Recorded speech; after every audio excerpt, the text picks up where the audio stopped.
বন্ধুরা মিলে টাকা তোলা শুরু করলাম। লক্ষ্য একটাই, খাওয়াবো গরুর গোস্তের খিচুড়ি। আমি আর শাহিন নেমে পড়লাম বাজারে, ভালো মাংস নিলাম খুঁজে। এর মাঝে ছোট ভাইয়ের জন্মদিন, কেকটাও কাটা হলো, আর এদিক দিয়ে খাওয়া দাওয়ার আয়োজনটাও জমজম। বন্ধুত্বের মাঝে ইচ্ছা থাকলে সবকিছুই হয়। তো চলুন দেরি না করে ভিডিও শুরু করা যাক। টাকা তুলতেছি কেন তা এতক্ষণে আপনারা ইন্ট্রো দেখে বুঝে গিয়েছেন। আজ সারাদিন অবিরাম বৃষ্টির কারণে রাত্রে প্ল্যানিং করা হয় যে খিচুড়ি খাওয়া হবে, কিন্তু কি দিয়ে খিচুড়ি খাওয়া হবে তা এখনো ঠিক করা হয় নাই। তো দেরি না করে টাকা কালেক্ট করে আমি আর শাহিন চলে আসলাম হচ্ছে বাজারে। আর বাজার থেকে আমরা সুন্দর দেখে ভালো গোস্ত নেওয়ার চেষ্টা করবো এখান থেকে।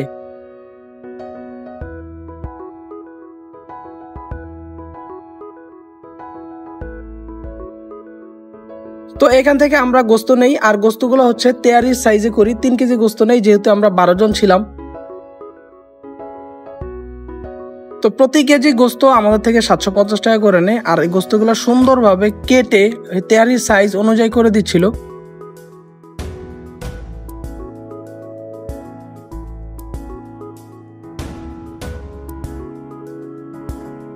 চলে আসলাম মুদি দোকানে। এখান থেকে পোলাও চাল, ডাল, তেল ইত্যাদি যা যা প্রয়োজন সবকিছু এখান থেকে নিয়ে নিব।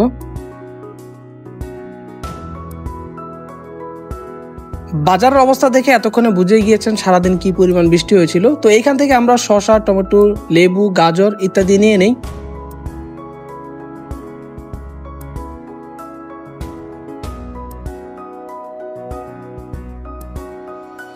সব থেকে ইম্পর্টেন্ট যে জিনিস বাজারের মধ্যে বা খিচুড়ির মধ্যে, সেটা হচ্ছে পেঁয়াজ, আদা, রসুন। তো সেইগুলাই নিয়ে নিলাম এখান থেকে।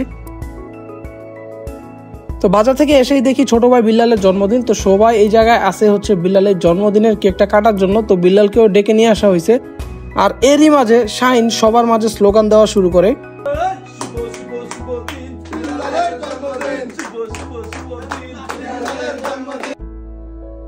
যাই হোক, এখান থেকে আমরা বার্থডের আয়োজনটা শেষ করে চলে আসলাম হচ্ছে আমাদের গন্তব্যে। এদিক দিয়ে সবকিছু রেডি, শুধু আমি আর শাহিন নেই খিচুড়ি রান্না করার জন্য। ও আরেকটা কথা বলে নিই আপনাদেরকে, প্রতিবার যখন রান্নাবান্নার আয়োজন হয় তখন শাহিন হচ্ছে পুরোটা রেডি করে, রান্নাবান্নাও করে। কিন্তু এইবার পুরো রান্নাবান্নার কাজ যা আছে সব হচ্ছে আমার উপর দায়িত্ব পড়ছে। তো জানি না কেমন হয়।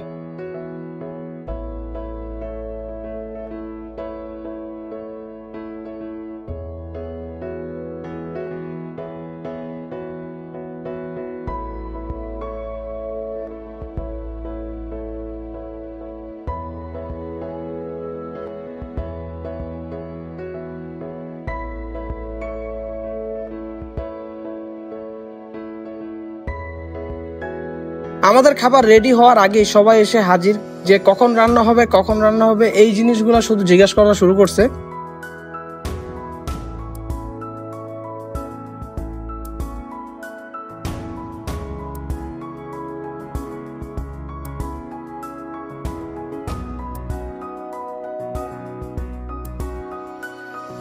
আলহামদুলিল্লাহ আমাদের রান্না করা শেষ। আর এর মধ্যে আমি সালাদ কাটা শুরু করলাম। আর আমাদের খাবারটা নিয়ে এখন যাইতে হবে আমাদের স্বপ্নের দোকানে, কারণ এই খাবার সম্পূর্ণ খাওয়া দাওয়া সবকিছু হবে স্বপ্ন দোকানের মধ্যে।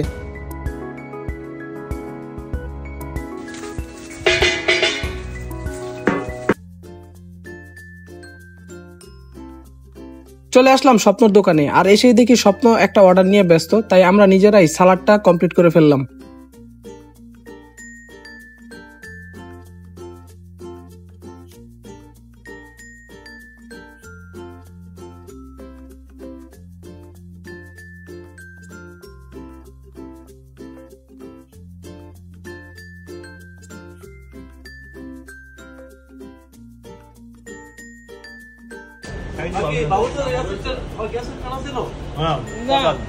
আজকে আমি রাখছি ভালো হয়েছে।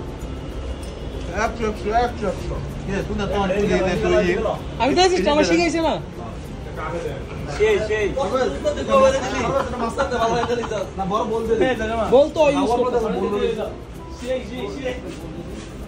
আলহামদুলিল্লাহ আমাদের খাবার আল্লাহর রহমতে অনেক ভালো হয়েছে, যার কারণে সবাই 2-3 বার করেও খাইতে পারছে। তো এই ছিল আমাদের আজকের ভিডিও। আমরা আছি এখন স্বপ্নর দোকানে বা হচ্ছে স্বপ্ন রেস্টুরেন্টে। তো এই ছিল আমাদের আজকের ভিডিও। কেমন লাগলো আশা করি নিচে কমেন্ট করে জানাবেন। আর আমি সবার শেষে খাইতেছিলাম, সবার খাওয়া দাওয়া শেষ। স্বপ্ন রেস্টুরেন্টের নাম কস্তুরী ফুড অ্যান্ড রেস্টুরেন্ট। যদি কেউ আসতে চান এখানে, তাহলে আসতে হবে খিলক্ষেত, খাপাড়ায়। ভালো থাকবেন সবাই, দেখা হচ্ছে পরবর্তী ভিডিওতে। আসসালামু আলাইকুম।